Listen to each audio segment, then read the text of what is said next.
بسم اللہ الرحمن الرحیم۔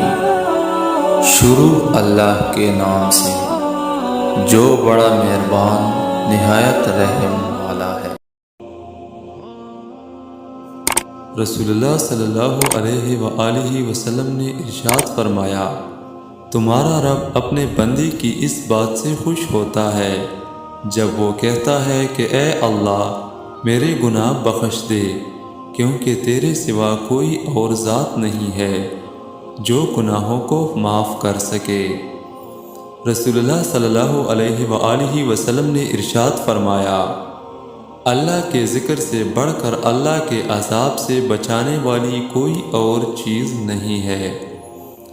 رسول اللہ صلی اللہ علیہ وآلہ وسلم نے ارشاد فرمایا، بخار کو برا نہ کہو، کیونکہ یہ آدم کی اولاد کے گناہوں کو اس طرح دور کرتا ہے جس طرح بٹی لوہے کے زم کو دور کرتی ہے۔